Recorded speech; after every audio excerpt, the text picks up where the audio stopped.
सुखी मीन जे नीर अगाधा, जिम हरि शरण न एकौ बाधा। जैसे अथाह जल में मछली सुख का अनुभव करती है। मछली जितनी गहराई में जाती रहती है उतना अधिक सुख का अनुभव करती रहती है। ठीक उसी प्रकार जो मकर राशि वाले जातक ईश्वर के बताए हुए रास्ते पर चलेंगे, ईश्वर का आश्रय लेंगे, धर्म कर्म के कार्य करेंगे, वह मकर राशि वाले जातक देवगुरु बृहस्पति के इस महाराशि परिवर्तन गोचर अवधि में देवगुरु बृहस्पति से अनेक तरह से लाभ प्राप्त करते रहेंगे। साथियों नमस्कार, मैं आर.एस. खरे अपने चैनल मातु पित्त ज्योतिष ज्ञान के माध्यम से आप सभी दर्शकों का हार्दिक स्वागत करता हूं। यह महाराशि परिवर्तन चंद्र राशि पर आधारित है। इसे नाम राशि एवं लग्न से भी देखा जा सकता है। देवगुरु बृहस्पति मकर राशि वाले जातकों के 6वें भाव में मिथुन राशि में गोचर करते हुए चले आ रहे हैं और 19 अक्टूबर 2025 से 6वें भाव से राशि परिवर्तन करके मकर राशि वाले जातकों के 7वें भाव कर्क राशि में गोचर कर जाएंगे और यहाँ गोचर करते हुए विशेष शुभ फलों की प्राप्ति जातकों को कराएंगे, क्योंकि इनका गोचर कर्क राशि में होगा जो यह इनकी उच्च की राशि है। इसका मतलब देवगुरु बृहस्पति 19 अक्टूबर 2025 से मकर राशि वाले जातकों के 7वें भाव में गोचर करते हुए विशेष शुभ फलों की प्राप्ति जातकों को देंगे। अब यहाँ पर प्रश्न उठता है कि मकर राशि वाले जातक करोड़ों की संख्या में है, तो क्या सभी को शुभ फल प्राप्त होंगे? नहीं। क्या सभी को अशुभ फल प्राप्त होंगे? नहीं।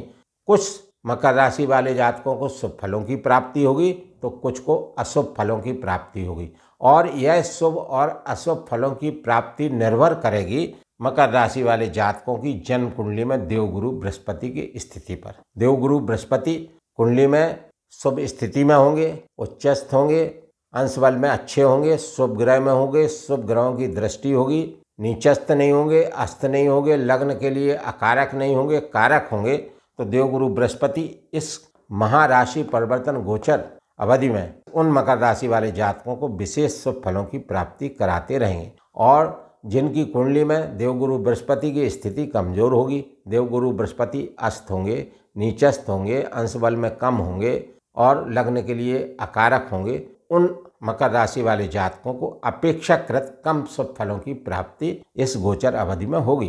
किंतु यह महाराशि परिवर्तन है तो यहाँ पर लगभग सभी मकर राशि वाले जातकों को देवगुरु बृहस्पति के कुछ न कुछ शुभ परिणाम प्राप्त होंगे। अब यह महाराशि परिवर्तन क्यों है? क्योंकि देवगुरु बृहस्पति कर्क राशि में लगभग 12 साल बाद गोचर करने आ रहे हैं और पुनर्वसु नक्षत्र से गोचर करेंगे जो इनका स्वयं का नक्षत्र है। तो एक तो देवगुरु बृहस्पति का केंद्र में गोचर होना, दूसरा उच्चस्थ स्थिति में गोचर होना, तीसरा पुनर्वसु नक्षत्र से गोचर होना, यह एक विशेष शानदार योग देवगुरु बृहस्पति के महाराशि परिवर्तन का बना हुआ है। यहाँ पर मैं अपने प्रिय दर्शकों से विनम्र अनुरोध करता हूँ कि इस वीडियो में मेरे द्वारा अब तक दी जा रही जानकारी यदि आपको अच्छी लग रही हो तो कृपया कमेंट्स में जय श्री राम, जय श्री हनुमान लिखना ना भूलें। साथ ही चैनल को लाइक, सब्सक्राइब एवं शेयर करना भी ना भूलें। देवगुरु बृहस्पति केंद्र भाव में गोचर कर रहे हैं, यह एक विशेष स्थिति है, क्योंकि जब भी देवगुरु बृहस्पति केंद्र भाव में गोचर करते हैं तो जातकों को बेहद शुभ फलों की प्राप्ति कराते रहते हैं। वैसे भी देवगुरु बृहस्पति का गोचर द्वितीय भाव, 5वें भाव, 7वें भाव, 9वें भाव, 11वें भाव में विशेष शुभ फलदायक कहा गया है। इन भावों में गोचर करते हुए देवगुरु बृहस्पति विशेष शुभ फल देते हैं और उसी तारतम्य में देवगुरु बृहस्पति 7वें भाव में गोचर कर रहे हैं। किम कुर्वन्ति ग्रह सर्वे यस केंद्रे बृहस्पति। कहने का मतलब कि देवगुरु बृहस्पति केंद्र भाव में यदि गोचर कर रहे हैं या जन्म कुंडली में स्थित हों या गोचर स्थिति में स्थित होकर गोचर कर रहे हों और बाकी भावों में ग्रह अशुभ भी हों तो जातक का विशेष नुकसान नहीं कर पाते, क्योंकि देवगुरु बृहस्पति की स्थिति बहुत शानदार मानी गई है और यहाँ पर तो उच्च की स्थिति में गोचर हो रहा है। तो देवगुरु बृहस्पति का यह महाराशि परिवर्तन मकर राशि वाले जातकों के लिए बेहद शानदार बना हुआ है। अब देवगुरु बृहस्पति की 3 दृष्टियां होती हैं, 5वीं दृष्टि, 7वीं दृष्टि, 9वीं दृष्टि। 5वीं दृष्टि से देवगुरु बृहस्पति आपके लाभ भाव को देखेंगे। 1, 2, 3, 4, 5, पांचवी दृष्टि ये एकादश भाव कहलाता, लाभ भाव कहलाता, आय भाव है। हर तरह से लाभ देने का कार्य देवगुरु बृहस्पति अपनी पंचम दृष्टि से यहाँ पर देंगे। और लाभ भाव के स्वामी कौन है? मंगल देव, जो देवगुरु बृहस्पति के मित्र हैं। यहाँ पर देवगुरु बृहस्पति की दृष्टि से आपको अनेक सूत्रों से धन के लाभ प्राप्त होंगे। समाज में मान सम्मान बढ़ेगा, बड़े भाई बहनों से लाभ प्राप्त होगा, संबंध अच्छे रहेंगे, समाज में वर्चस्व आपका बढ़ेगा, सामाजिक दायित्व बढ़ सकता है। और कोई भी पुराने कार्य आपके रुके हुए थे, जो आप चाह रहे थे, जो भी आपकी मनोकामनाएं थी, वो इस गोचर अवधि में प्रयास करने पर अवश्य पूर्ण होंगी।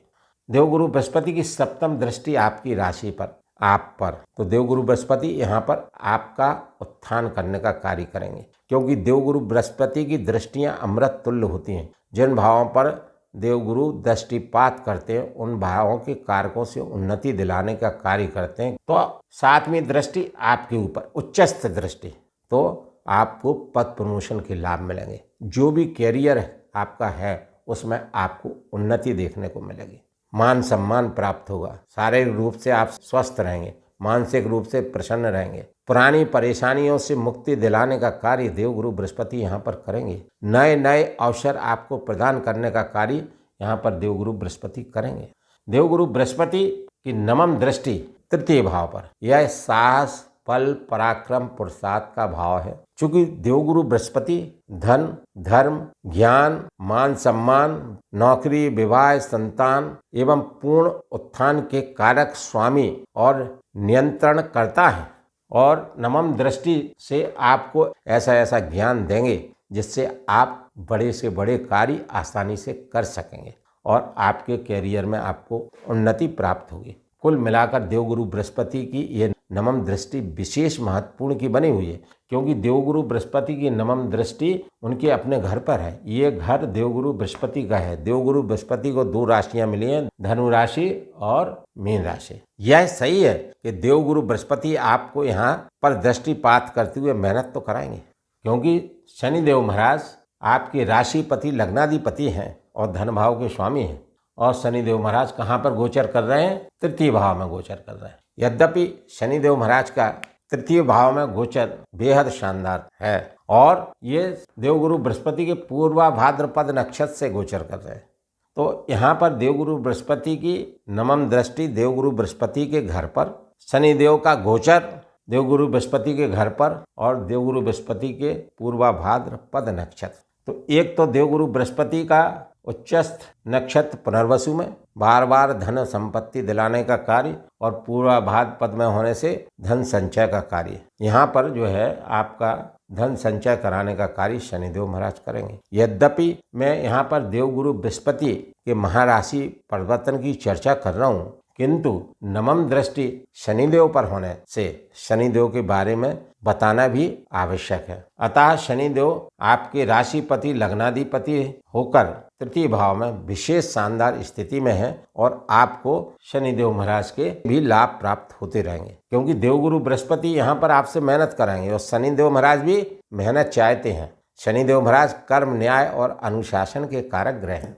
डिसिप्लिन चाहते हैं, क्योंकि काल पुरुष की कुंडली में भी शनिदेव महाराज ये कैरियर भाव, लाभ भाव के स्वामी हैं, 2 महत्वपूर्ण भाव हैं, इनके मालिक हैं। तो शनिदेव महाराज हमेशा ये चाहते हैं कि आप मेहनत करिए, क्योंकि जज हैं पूरे सौर मंडल के, तो वो चाहते हैं आप ईमानदारी से मेहनत करें, अपना कार्य करें, बेईमानी से बचें, अनैतिक कार्यों से बचें और लोगों की मदद करें, अपना आचार विचार अच्छा रखें, शुद्ध सात्विकता होना चाहिए, सात्विक प्रवृत्ति होना चाहिए, सात्विक आहार विहार होना चाहिए। कुल मिलाकर शनिदेव महाराज की यदि आप कृपा चाहते हैं तो आपको शनिदेव महाराज के नियमों के अनुसार चलना पड़ेगा। और देवगुरु बृहस्पति चूँकि ज्योतिष में सबसे शुभ नैसर्गिक ग्रह हैं, तो आपको देवगुरु बृहस्पति देवताओं के गुरु हैं, तो उनके बताए हुए रास्ते पे भी चलना है। आपको एक सहज व्यक्ति के तरह आपको कार्य करना है अपने कैरियर भाव में। तो आप इस महाराशि परिवर्तन में देवगुरु बृहस्पति और शनिदेव महाराज से विशेष शुभ फलों की प्राप्ति करते रहेंगे। देवगुरु बृहस्पति यहाँ पर गोचर करते हुए 6 भावों को प्रभावित करने का कार्य करेंगे। जहाँ बैठे हैं वहाँ और 12 नवंबर 2025 से बकरी होंगे और 3 दिसंबर 2025 तक बकरी रहेंगे। बकरी होंगे तो चेष्टा बल बढ़ेगा, चेष्टा बल बढ़ेगा तो फल देने की क्षमता कई गुना हो जाएगी और अपने से एक घर पहले के भी फल देंगे। छठवें भाव के भी फल यहाँ पर 12 नवंबर 2025 से 3 दिसंबर 2025 तक देवगुरु बृहस्पति करेंगे। तो देवगुरु बृहस्पति जहाँ गोचर कर रहे हैं एक भाव, अपने से पहले एक भाव के फल देंगे दूसरा भाव, 3 दृष्टियाँ हैं, 3, 4, 5 भाव और धनु राशि के स्वामी है 6 भाव। 6 भाव के कारकों से लाभ देने का कार्य करेंगे। यहाँ पर मैं अपने प्रिय दर्शकों से विनम्र अनुरोध करता हूँ कि इस वीडियो में मेरे द्वारा दी गई जानकारी यदि आप लोगों को अच्छी लगी हो तो चैनल को लाइक, सब्सक्राइब एवं शेयर करना न भूलें। धन्यवाद।